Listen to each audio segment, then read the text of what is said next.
Thank you, everyone, for joining us today as we present Informa's success story of driving global CDP adoption.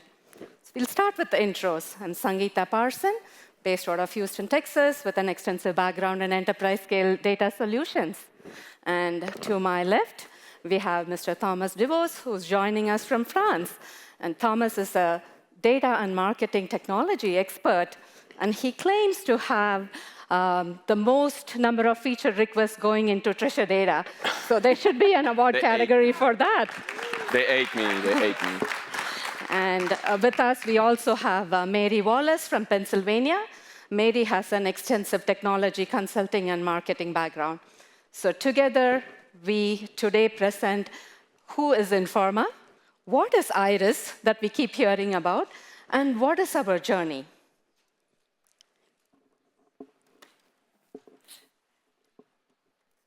Okay, so a bit about Informa first. Informa is a global business, and we have a network of brands. Many of them are here today with us across specialist markets that operate in 30+ countries. So at the core of Informa, it's all about connections. Connections with people, connections with ideas, connection of knowledge, right? And all this is, of course, powered by data. So we'll take a look into how do we do this, right? It's a variety of solutions and services and products that we offer, which ranges from live and on-demand events. We have specialist media content, digital demand generation services, audience development, and I can keep listing. So buyer intent platforms is also one of those services. So broadly, Informa works in two main markets.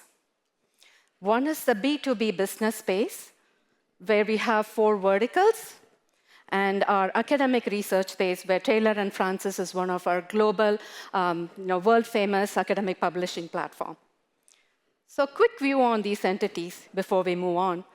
So Informa Markets in the B2B space focuses on transaction-led B2B events, which sort of creates a marketplace for our buyers and sellers to connect, to trade, right? That's the whole point, the trade.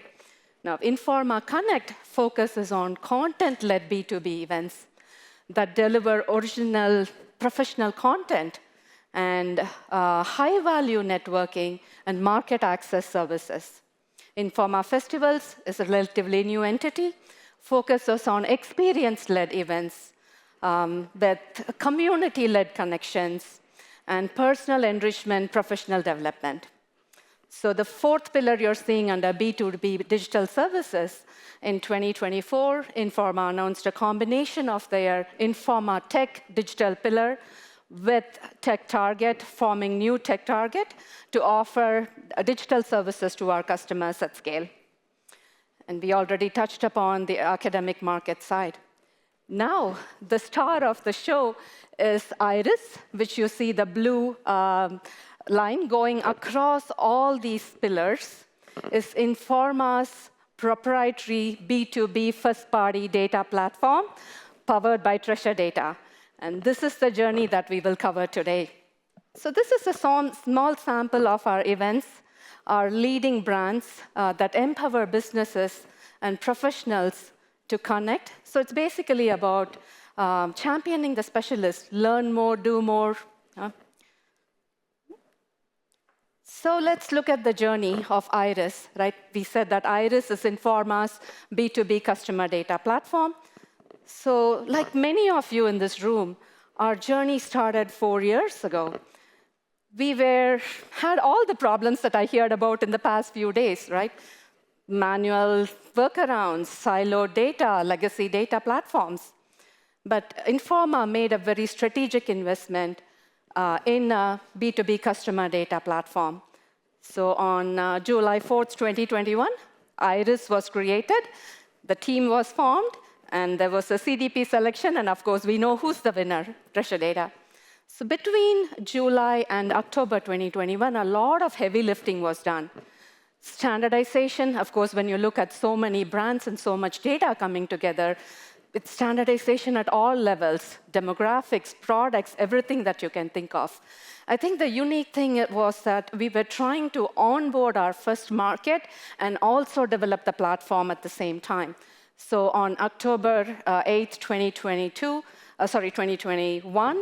we onboarded our first market. From then on, it's onwards and upwards. We continued the standardization efforts so that we can do rapid onboarding, right? We have to scale from 1 to 50, 60, and that's exactly what we did. In December 2022, we already had 12 markets and 14 million audience. By December 2023, we had 28 markets and 20 million audience, and it's only growing hourly, right? And a very important milestone in January, since we have this data, since we have this framework in place, our AI initiative, Alicia, launched in January. So 3-year mark, July 2024, IIRIS has evolved as the central customer data platform for Informa. So a little bit about IIRIS. As I already mentioned multiple times, B2B platform, customer data platform that delivers consented and enriched B2B data ecosystem. So why do we need this, right? We talked about Informa's extensive offerings, brands, customers, right? So this platform provides a way for them to engage better, create new products, and basically improve marketing effectiveness. So what you're seeing here is on the first pillar is the different touch points our customers have, starting with CRM systems, web properties, you name it, events and media platforms, which is one of our main touch points for our customers, data streams through every day, every minute, right? So the central brain, I call it the brain and the heart, is IIRIS Data Fabric, right? This data fabric encompasses everything: the collection, the collation, analysis, enrichment, and distribution, right? This fabric then provides that layer for AI and future efforts that, Gen AI, everything is going to be powered by this layer.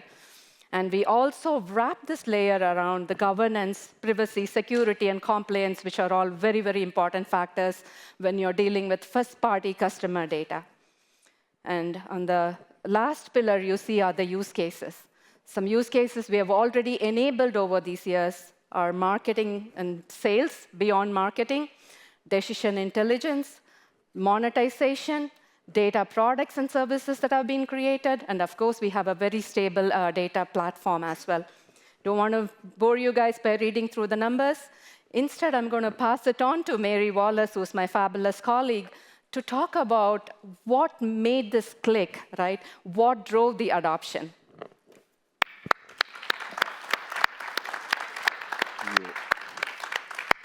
So, Sangeetha gave us an amazing foundation in which to have this discussion about driving adoption. If we take a step back, if we remove ourselves from treasure data, multiple people over the last couple of days have talked about the MarTech landscape. It is vast, it is growing. And with that growing landscape, the sad part is marketers are not adopting like they were before, right? So, what we're seeing is not only inside of Informa, but external. Sorry, Forrester, this is a Gartner diagram, but what we're seeing is a decline in adoption overall. What did we see inside of Informa? We saw 4 challenges, impediments to adoption. The first one was change fatigue. Our marketers and our business had been through a lot of change already. There had been other projects that were run driving change into different data platforms. Many of our businesses have been through mergers and acquisitions. As Sangeetha talked, we've just acquired Tech Targets. We acquired another business recently. So the marketers are tired and exhausted from change. Number 2, we had a very diverse customer base. As Sangeetha mentioned earlier, we've got hundreds of brands, and each brand is aligned to the industry in which it supports. As a result, the way they do business, their goals, all that is diverse based on that business. But we needed to create a platform that was simple and supported all of that. And we needed to convince each business that while they were different, our consistent platform would support their needs. Number 3, we had competing priorities. In the events and trade show business, the world is very fast-paced. A show comes up, trades, and goes down in 18 to 24 weeks. The widget is dead, and we bring up another widget. Marketing is not 100%, but a large percent responsible for driving that revenue. They can't take their eye off that ball. So as a result, for them to work on a technology project and keep the business growing was very complex at times. And last but not least, our third challenge was the inability to show success, to show the difference in performance between a campaign that was run driven from treasure data and a campaign that was run driven off of the legacy data platforms. We didn't do bad. We are 70% of the way there right now, okay? We have 4 businesses that are in flight. We're bringing each of those businesses in individually. And we've got about 20% or so left to go. Our plan is to be done by the end of H1 2025, so next year, all right? What are our keys to success? What are the tools that we're using to drive and ensure adoption success? We've got 8 keys here. I call them keys to success, but my colleague over here, Thomas, calls them ingredients in a recipe. A pizza recipe, if you will. That's another discussion. So, I am not going to go through all 8 of these right here. Between Thomas and myself, we are going to cover each one in a bit of detail. I don't want to spend too long on this slide because I think we're all waiting for lunch. All right, the first key to success is we are going business by business. We are not taking all of Informa and attempting to move it at one time. We are simply going and working with an individual business, then the next business, and the next business. The benefit of doing that is we can focus on that particular business, their needs, their business drivers, and that industry, and what those marketers need, and what that business needs. Another benefit is that we can have learnings with each business that we take from one to the next, and so on. 2 recent examples of that are we have started to do a change management process. That change management process is allowing us to work with the marketers in the business before we migrate them over into the new treasure data environment. And it allows us to not only market to them, but perhaps change some processes and ways of working. So when they have the new technology stack, they are using it not in the old way, but in the new way. We are also rolling out a hypercare program. So instead of just dropping a business and saying, here you go, you've been trained, off you go, we are now going to have a structured process for hypercare. The first 7 to 8 weeks that a business is using treasure data, we will be doing a bit more hand-holding than we have done in the past. Number 2, business involvement. We partner with each one of our businesses. We are in this together with them. We start as we define what their business needs are. We start to understand what their issues are, what their goals are, what they are trying to accomplish. Moving into treasure data is more than simply moving a data platform. It is doing things better. It is solving problems. So we define that up front.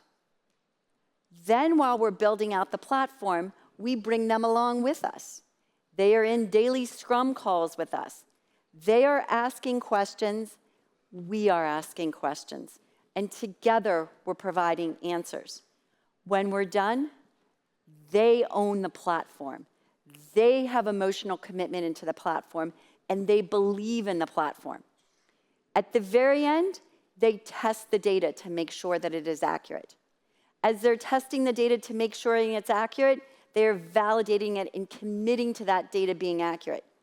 That is no longer a barrier to entry. The data is right, and it is their platform. At the very end, when we activate, we switch roles. It is now their strategy that is being underpinned by the treasure data technology, okay? And so we support them through that activation, and we help them create their first activation, whether it's an email or digital or whatever. And with that, I turn it over to the pizza man. Thanks, Mary. Hi, everyone. So what Mary and Sangeetha just explained to you is great. So you onboard a new business, you spend a huge effort collaborating with them, and then you do the hypercare post-implementation. You show them the art of the possible. And guess what happened after that? Everyone go back to work. Everyone go back to what they used to do, what they are comfortable with. So how do we try keep engaging with them post migration, right? And I'm sorry to disappoint you, but Gen AI is not going to help here. So one thing we've done is every product can have a documentation website, but we went beyond that. What we did is we created a site, and we market that product internally. So imagine you're a small startup inside the company, and your audience are all the different brands, and you do want to get them a way to self-serve, request things, request product enhancement. We do want them to see the release notes, what are the new things that happen. We do want to send a newsletter to them saying, by the way, this business has implemented this use case using treasure data and their parent segment and their environment. So now, why not doing this yourself? So the key here is, in number 3, is don't just create a platform documentation website, create a website to market your product internally. So you keep the engagement post-deployment. Now, within our brands, you have different countries, different industries, and they all have different maturity, right? So you do need to also create a training program that suits any kind of maturity, any kind of person, right, within the marketing team.